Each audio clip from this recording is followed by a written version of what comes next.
Hello students, welcome to CACPIS academy. आज का date है 17 April. Let's start with our newspaper analysis. अगर आपको इस एनालिसिस का PDF चाहिए तो आप हमारे टेलीग्राम चैनल को फॉलो कीजिए @CACP_Assam, या फिर इस QR कोड को आप स्कैन कीजिए। उसी पेज में आपको एनालिसिस के बाद एवरीडे इसका PDF मिल जाएगा। Students, if you all are interested for a crash course for your prelims, APSC prelims, जो कि होने वाला है ऑन 8 जून 2025, तो उसके लिए अगर आपको गाइडेंस चाहिए तो हमारे पास एक फास्ट ट्रैक कोर्स है जहां पर आपको capsule classes, test series, smart books that is our study materials, everyday MCQ discussions, prelims pointers आपको दिए जाएंगे with special classes on current affairs magazines, जो कि होगा ऐप लाइव पे at rupees 6,499. The interested students you can contact in this number. And if you are interested in a foundation batch, अगर आपको एक फाउंडेशन बैच चाहिए जहाँ पर ऑफलाइन ऑनलाइन क्लासेस होता है with this set of faculties, तो जहाँ पर 1 ईयर फाउंडेशन क्लासेस होंगे, जहाँ पर आपको क्लास नोट्स मिलेंगे, स्टडी मटेरियल्स मिलेंगे, स्मार्ट बुक्स मिलेंगे, हमारे रिकॉर्डेड फॉर्मेट में आपको लेक्चर्स भी मिलेंगे उसके साथ। तो अगर आपको वो चाहिए तो आप हमारे नंबर पे कांटेक्ट कीजिए। तो लेट्स स्टार्ट आवर एनालिसिस। तो आज यहाँ पर 1 से लेकर 7 तक टॉपिक है। हम थोड़े वास्ट डिस्कशंस आज करेंगे। आज प्रीवियस कुछ डेज से आज हमारे टॉपिक्स भी ज़्यादा है, तो देखते हैं फर्स्ट टॉपिक क्या है। First topic is your SC on Waqf act. Supreme court ने वक़फ़ एक्ट के ऊपर क्या बोला है।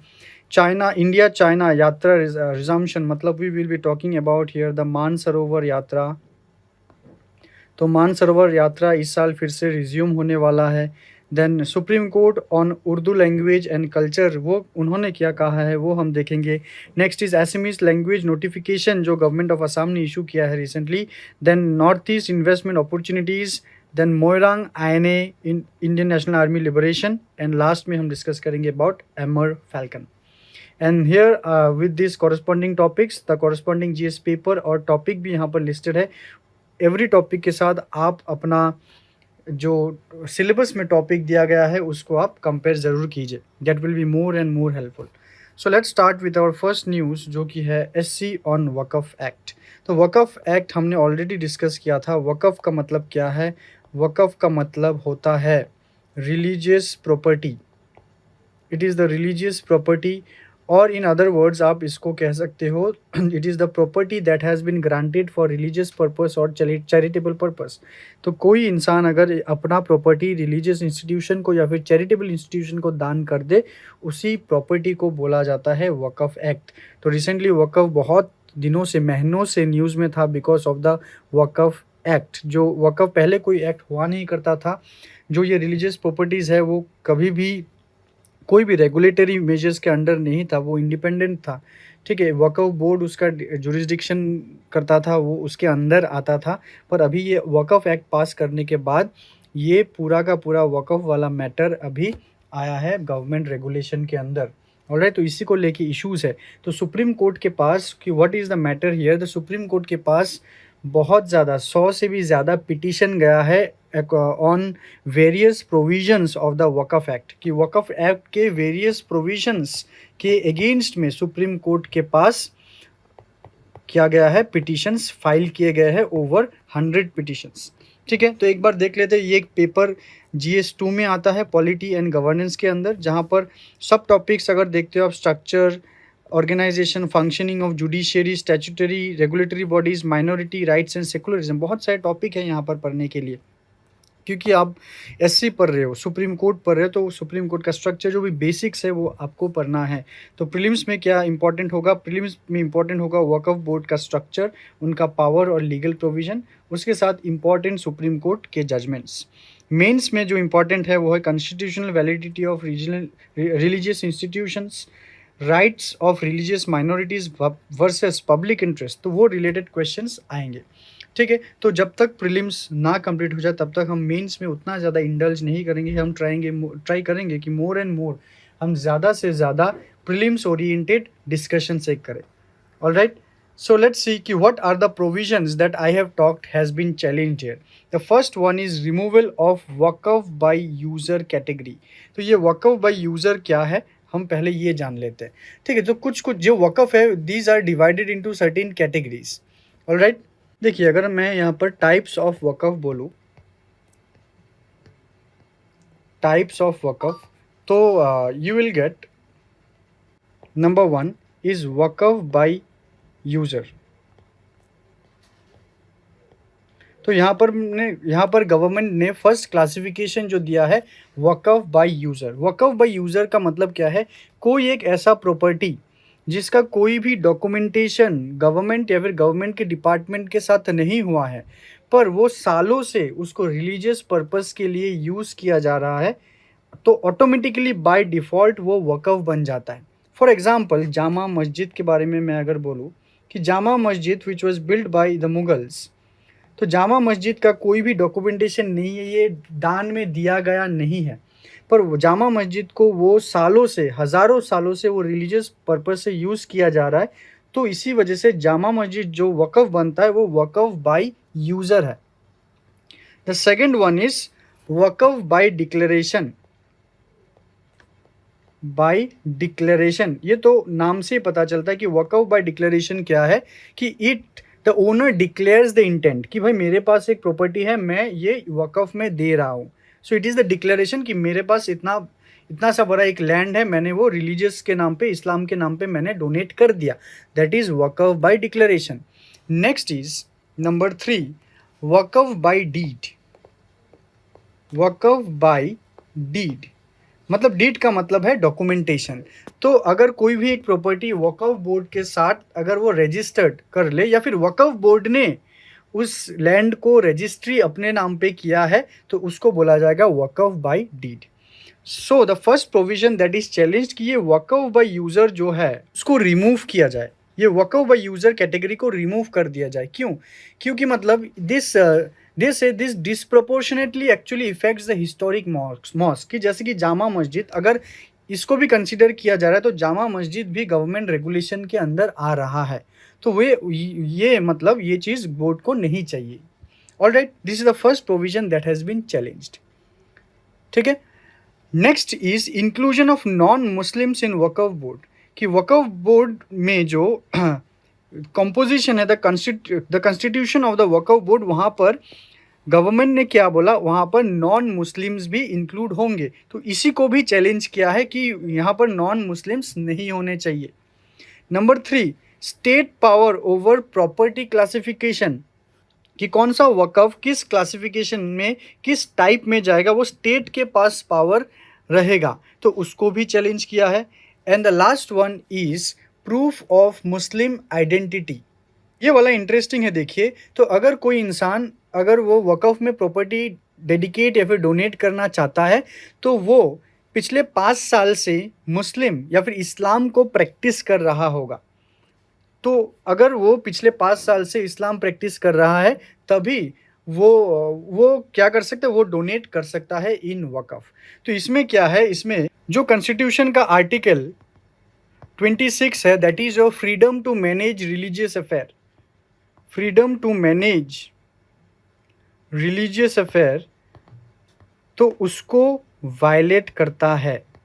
ऑलराइट, तो इसी सब चीज़ों को कोर्ट में चैलेंज किया गया by over 100 more than 100 petitions. तो सुप्रीम कोर्ट ने क्या ऑब्जर्व किया है? सुप्रीम कोर्ट ने ऑब्जर्व किया है कि अगर उन्होंने बोला, ही टर्म्ड, सीजीआई संजीव खन्ना ने ये टर्म किया है कि अगर वक़फ़ बाय यूज़र जो ये प्रोविज़न है उसको अगर रिमूव किया जाए, it will lead to a huge problem. Why this? Because if you see most of the properties, Waqf properties in India are by usage only, so वो कैटेगरी 1 में ही फॉल करता है। तो अगर इसको एलिमिनेट कर दिया जाए तो वक़फ़ प्रॉपर्टी उस maximum waqf property will be out of the regulation, तो वो गवर्नमेंट का पर्पस है ही नहीं। तो सुप्रीम कोर्ट ने बोला ये करने से रेदर ह्यूज प्रॉब्लम क्रिएट हो सकता है, as termed by supreme court.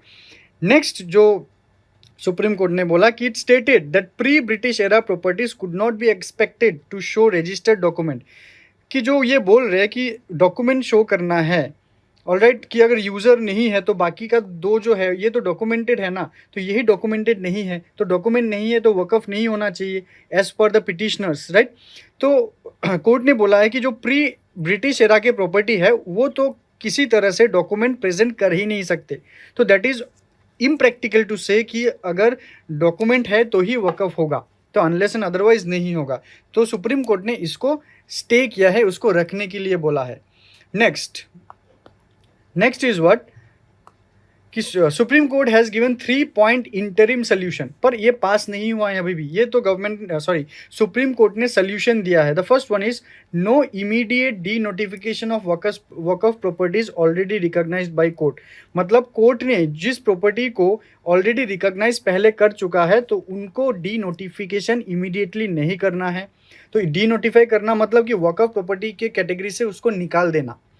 Number 2, government officer may continue determining property status but freeze on using property of Waqf could be state। मतलब गवर्नमेंट यहाँ पर जो ये है state power over property classification, तो ये प्रॉपर्टी क्लासिफिकेशन या फिर प्रॉपर्टी स्टेटस ये गवर्नमेंट ऑफिसर कर सकता है अपनी मर्जी से, इसमें कोई बाधा नहीं है। पर अगर गवर्नमेंट उस प्रॉपर्टी को फ्रीज करे कि उनको बोर्ड या फिर उनको कोई भी इंस्टीट्यूशन यूज़ ना कर पाए, उस फ्रीजिंग के ऊपर कोर्ट स्टे लगा सकता है कि उसको रिवर्स किया कर दिया सकता है कि government you determine the property status पर उसको यूज करने दिया जाए, you can not freeze it. Alright, अगर फ्रीज करते हो तो वो कोर्ट क्या करेगा, कोर्ट उसमें स्टे लगाएगा। नेक्स्ट नंबर 3 जो कोर्ट ने बोला है कि conditional approval for appointing non Muslim waqf boards in waqf bodies if majority members are Muslims. बोला है सुप्रीम कोर्ट ने कि हाँ, नॉन मुस्लिम्स वकफ बॉडीज में, वकफ बोर्ड बॉडीज या फिर वकफ बोर्ड में वो हो सकते हैं अनलेस एंड अनटिल जो मेंबर्स है मेजॉरिटी मुस्लिम्स होने चाहिए। तो वकफ बोर्ड में जो मेजॉरिटी होंगे वो मुस्लिम्स होने चाहिए, उसके बाद आप माइनॉरिटी में आप नॉन मुस्लिम्स को रख सकते हो। Alright, so these are the 3 point solution that has been given by court very recently। Alright, तो यहाँ पर अगर प्रीलिम्स में देखने के लिए जाए हम तो कॉन्स्टिट्यूशनली आप क्या क्या एंगल कवर करोगे यहाँ पर, जैसे कि article 26 already I have told you, article 26 को आप पढ़ोगे। देन तो इस एंगल में आप क्या पढ़ सकते हो कि कैसे ये जो अमेंडमेंट आया है या फिर ये जो वकफ एक्ट जो आया है, क्या वो ये state interference in religious matter. Article 26 तो ये एक तो रिलीजन को राइट टू रिलीजन ये देता है, state interference in religious matter, right. Article 26 कहता है कि right to freedom of religion, कि आप रिलीजन को प्रैक्टिस कर सकते हो, पर यहाँ पर जो ये अमेंडमेंट आया है इसमें स्टेट इंटरफेरेंस दिखाई पड़ रहा है। ये एक इम्पॉर्टेंट इंटरेस्टिंग टॉपिक सा बन रहा है। फिर उसके साथ आप judiciary scrutiny of the legislative acts ये भी हो सकता है। माइनॉरिटी राइट्स को भी आप स्टडी कर सकते हो। This will be more important for prelims only. तो फॉर मेंस माइनॉरिटी राइट्स हो, आर्टिकल 26 हो। हाँ, आर्टिकल 26 क्या है उसके प्रोविजंस पूछे जा सकते हैं, बट माइनॉरिटी राइट्स अगर होगा वो मेंस के लिए ज़्यादा इंपॉर्टेंट है। Alright, so let's wind up this Waqf Act. तो let's proceed to this next news जो कि इंडिया चाइना यात्रा resumption. So we are talking about what yatra, Mansarovar यात्रा, मानसरोवर यात्रा। ओके, तो आज क्यों हम ये पढ़े, because India China are in talks to resume the Kailash Mansarovar yatra. So it becomes very very important for prelims. Mains के लिए तो इंपॉर्टेंट है ही इंडिया चाइना रिलेशंस में, फॉरेन पॉलिसीज में, बट ज़्यादा इंपॉर्टेंट है ये geography of the region, route details and significance of the yatra. Alright, so let's see the first thing कि कॉन्टेक्स्ट तो already I have told you कि इसको रिज्यूम किया जाएगा, मतलब इट वाज सस्पेंडेड, राइट। तो सस्पेंडेड क्यों था, ड्यू टू कोविड-19 पेंडेमिक इस यात्रा को सस्पेंड कर दिया गया था। And border tensions post Galwan clash, Galwan valley में जो प्रॉब्लम हुआ था 2020 में और कोविड-19 के टाइम इस यात्रा को पॉज कर दिया गया था, सस्पेंड कर दिया गया था। Alright, in 2019। So now it will get resumed once again. Alright, so April 21 को मिनिस्ट्री ऑफ एक्सटर्नल अफेयर्स का एक मल्टी एजेंसी मीटिंग है जो एक बॉडी है कुमाऊन मंडल विकास निगम, आप इसको याद रख सकते हो। Is a government body, Kumaon Mandal Vikas Nigam, confirm logistical preparations A new arrangement plans to use special transport from Darchula to Lipu Lake, reducing the arduous trek by 80 to 100 kilometre. इसके बारे में थोड़ी देर बाद हम बात करेंगे। उसके पहले हम मानसरोवर यात्रा रिलेटेड कुछ डिटेल्स हम देख लेते हैं। ओके, सी दिस, सी देखिए, गवर्नमेंट का जो है, government has two official route actually, कि मानसरोवर जाने के लिए there are two official routes. एक जो है, the first one is your via Lipu Lake Pass. Lipulekh Pass, ये जो है आपका उत्तराखंड से होके जाएगा। ये उत्तराखंड से आपको होके जाना होता है, कि मतलब अगर आप दिल्ली में हो, you will go from Delhi and you will reach Pithoragarh. तो ऐसे पित्तौरगढ़ तक जाओगे, पित्तौरगढ़ के बाद you will reach the major spot as Dharchula. याद रखिए, हाँ, ये क्या है, दारचूला। दारचूला से होते हुए आप काला पानी होके, it's again major spot, then you will pass through the Lipulekh. तो लिपू लेक से होके आप दार्चेन तक जाएंगे, तो आप you will get into this mount Kailash region, जहाँ पर माउंट कैलाश से पहले आपको मिलेंगे मानसरोवर। ये है Lipu lake pass, via Lipu lake pass in Uttarakhand. And another root number 2 जो है बाय योर नाथुला। आप नाथुला से होके, नाथुला पास से होके जाओगे, और ये जो है आपको कहाँ से जाना होगा, ये आपको जाना होगा वाया सिक्किम। ओके, गैंगटॉक होके जाओगे आप। न्यू दिल्ली में अगर हो, आप पहले सिलीगुड़ी आओगे, फिर गैंगटॉक से होके नाथुला होके यू विल रीच अगेन दार्चेन। तो दार्चेन आपको आना ही है। अगर आप उत्तराखंड वाला रूट लेते हो तो भी आपको दार्चेन आना है। अगर आप सिक्किम से आते हो तो भी आपको दार्चेन आना है। तो ये जो ज्योग्राफिकल कुछ पर्सपेक्टिव है, ये आपको अच्छे से जान के रखना है। तो मैंने तो जस्ट ऊपर से बोला है। So you have to know about many thing. Mansarovar है, वहाँ मानसरोवर के बहुत ही करीब और एक लेक है जो है राक्षस ताल। सो इनके कुछ बहुत ही ब्यूटीफुल सिग्निफिकेंस है, वो आपको स्टडी करना है। ऑलराइट, तो इसीलिए ये आपका इंपॉर्टेंट टॉपिक बनता है।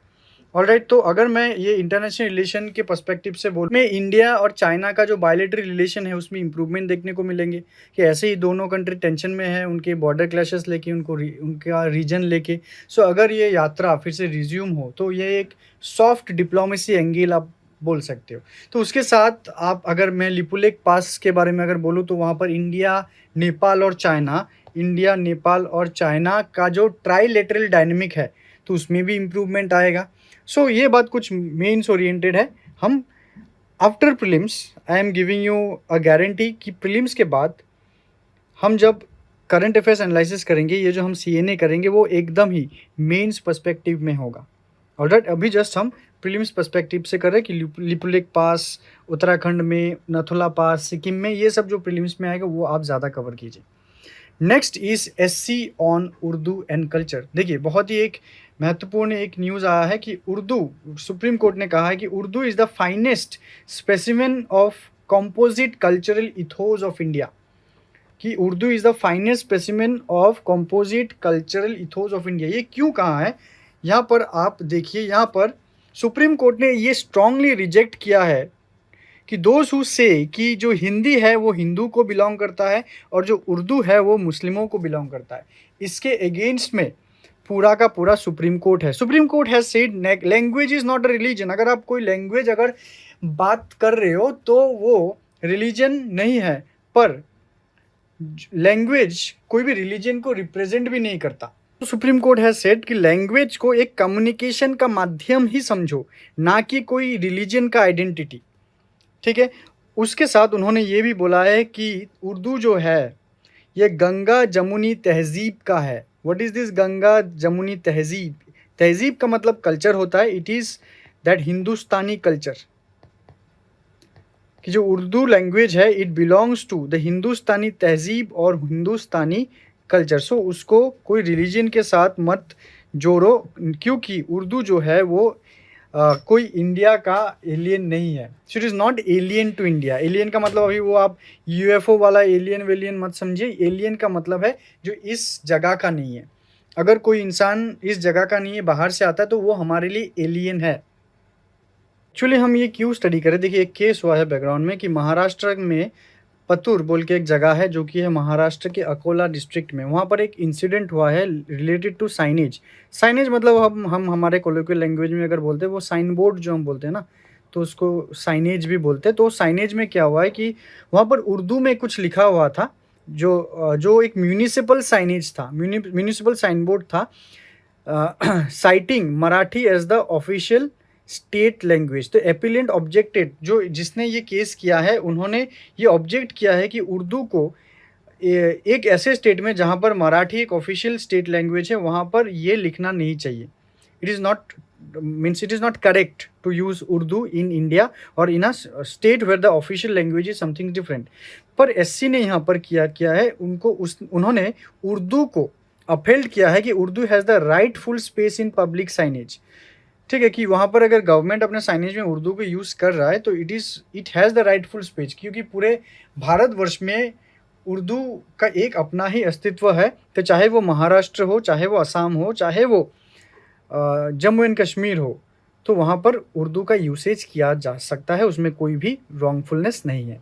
So citing Urdu at its Indian roots and cultural relevance. ठीक है, तो ये था एक बहुत ही interesting news. Next is SMEs language notification. Alright, so Assamese language notification में क्या हुआ है, let's see. The governor of Assam has issued directions under article 166 of the constitution regarding the use of Assamese as the official language, कि एसएमईज को official language हिसाब से use किया जाएगा। उसके साथ साथ असम के कुछ अलग अलग रीजन में उनके रीजनल लैंग्वेज को भी यूज़ करने की परमिशन प्रावधान किया गया है।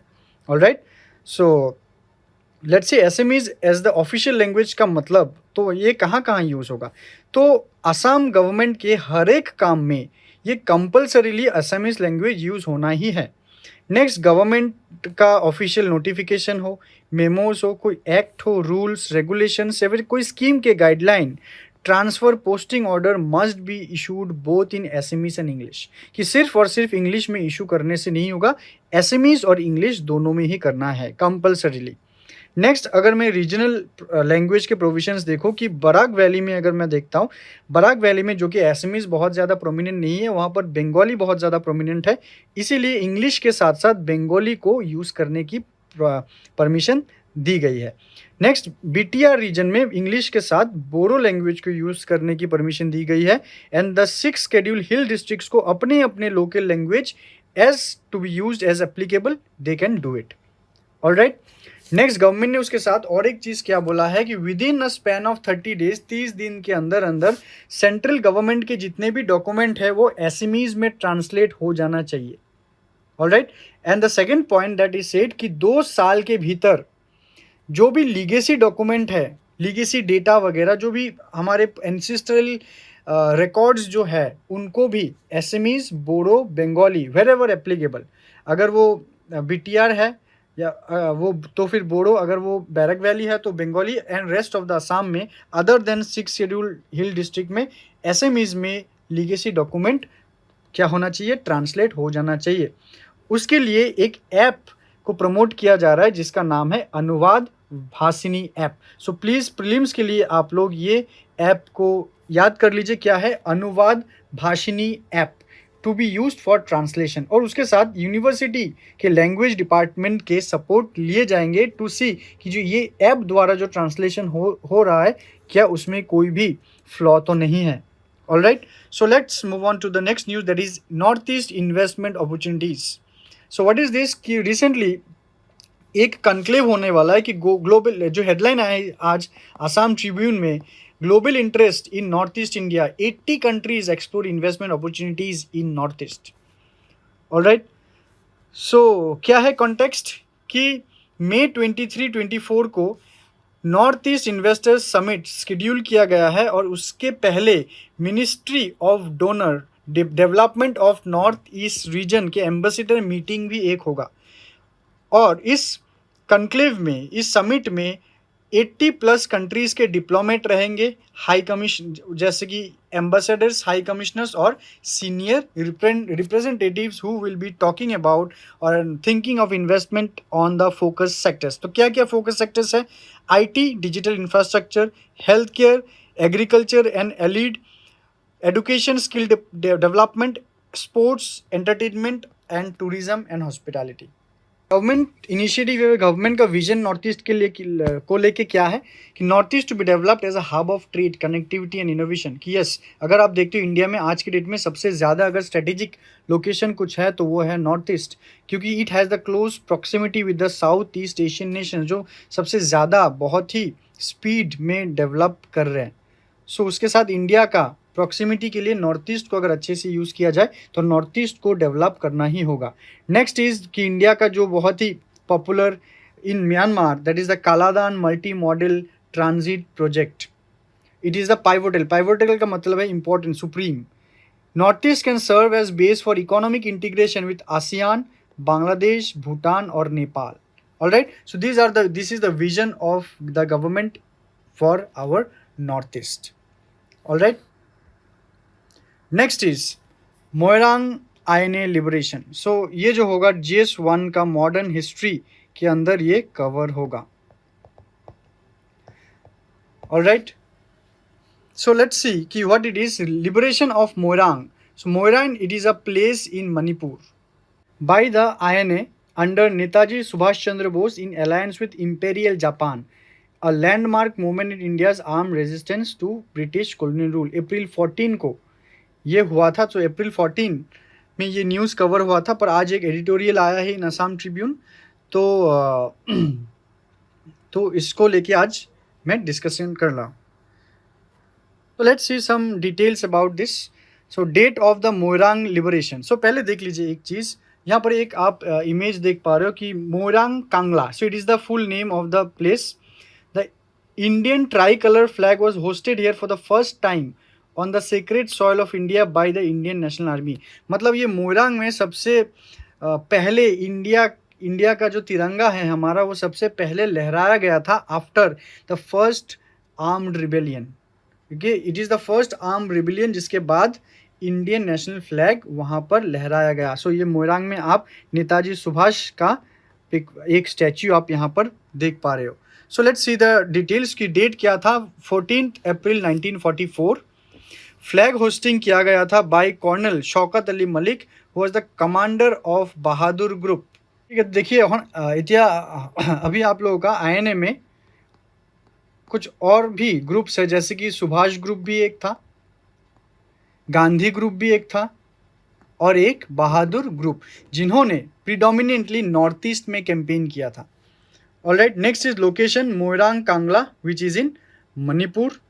Support, INA supported by 33rd Japanese Division Captain lieutenant present. Significance क्या है, फर्स्ट टाइम, यही इंपॉर्टेंट है सबसे। ये सपोर्ट, ये सब आपको पूछा नहीं जाएगा। ये मोइरांग कांगला कहाँ है ये पूछा जाएगा, और सिग्निफिकेंस ही पूछा जा सकता है। इवन फ्लैग होस्टिंग किसने किया वो भी नहीं पूछा जाएगा। सिग्निफिकेंस है first time Indian national flag hosted on the mainland Indian soil with armed struggle.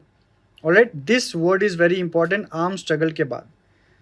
Next talk about operation you क्या था, what was this operation you. Okay, सबसे पहले और कुछ चीज़ अगर जानना है हमें INA कैंपेन या फिर कैप्चर ऑफ मोइरांग जो लिया गया था ब्रिटिश से, कि Moirang was one of the few Indian states to be temporarily liberated by arm struggle during world war two. World war two के टाइम मोइरांग कुछ फ्यू इंडियन टेरिटरीज में एक ऐसा टेरिटरीज था जिसको लिबरेट किया गया।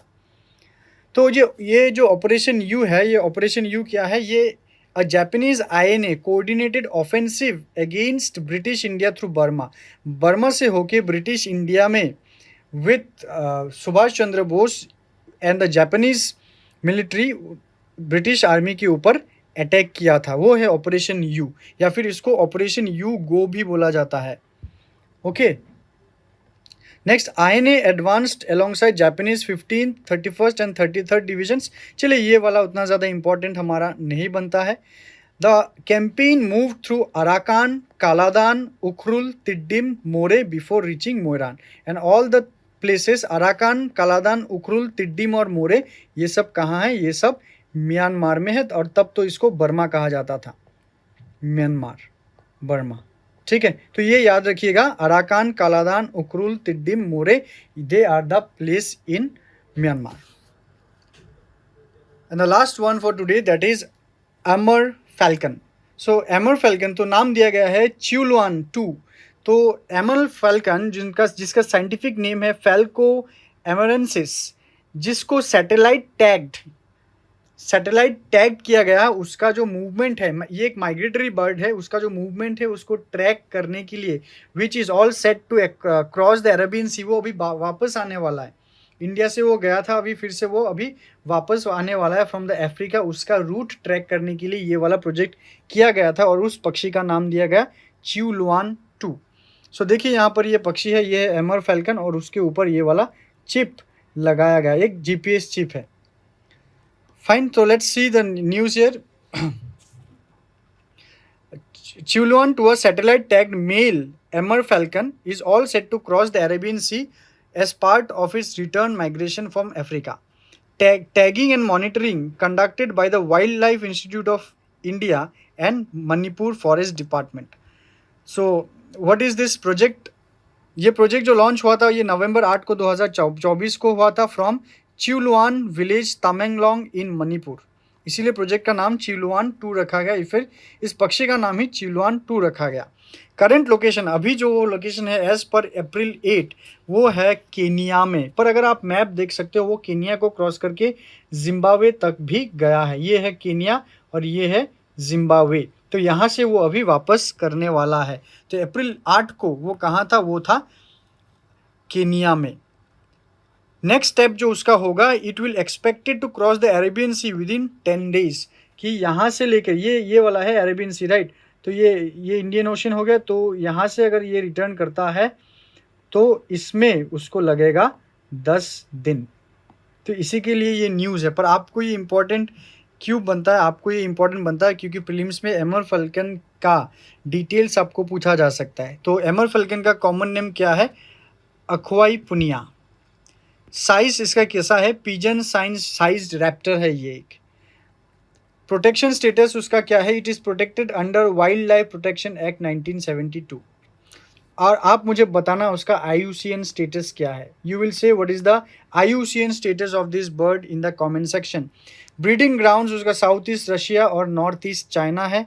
विंटरिंग ग्राउंड्स है उसका साउदर्न अफ्रीका, विंटर में वो साउदर्न अफ्रीका जाएगा। माइग्रेशन डिस्टेंस 20,000 किलोमीटर वो ट्रेवल करता है ड्यूरिंग हिज लाइफ स्पैन। और उसका रूट अगर देखते हो ईस्ट एशिया, फिर नॉर्थ ईस्ट इंडिया, उसके बाद अरेबियन सी, उसके बाद अफ्रीका, और फिर वो रिटर्न करेगा इसी रूट में, Africa, Arabian sea, north east India and east Asia. And the key stopovers in India is Nagaland and Manipur, specially in the Tamenglong district. Alright, again ये डिस्ट्रिक्ट का नाम भी पूछा जा सकता है, क्या ये नागालैंड में है या फिर ये मणिपुर में है। Alright, so that's all about Amur falcon. So आपके लिए अभी कुछ MCQs है, 4 MCQs है, तो आप इस MCQs को सॉल्व कीजिए, पॉज कर लीजिए, इसको सॉल्व करने के बाद आप इनको क्या करना, इसका आंसर आप कमेंट सेक्शन में ज़रूर लिखिए। And this is question number 3 and question number 4. All right, and I will definitely expect your answers in the comment section. So lastly I would like to say कि अगर आपको अपने prelims preparation के लिए अगर हमारे स्मार्ट बुक्स चाहिए तो आप इस नंबर पे कांटेक्ट कीजिए, which is well crafted for your prelims. ये जो 10 किताब है ये प्रीलिम्स के लिए स्पेशली बनाया गया है, और 7 फॉर मेंस अगर आपको चाहिए फुल सेट भी आप बुक कर सकते हो। So thank you so much. We will be meeting and discussing in the next session. Till then, take care.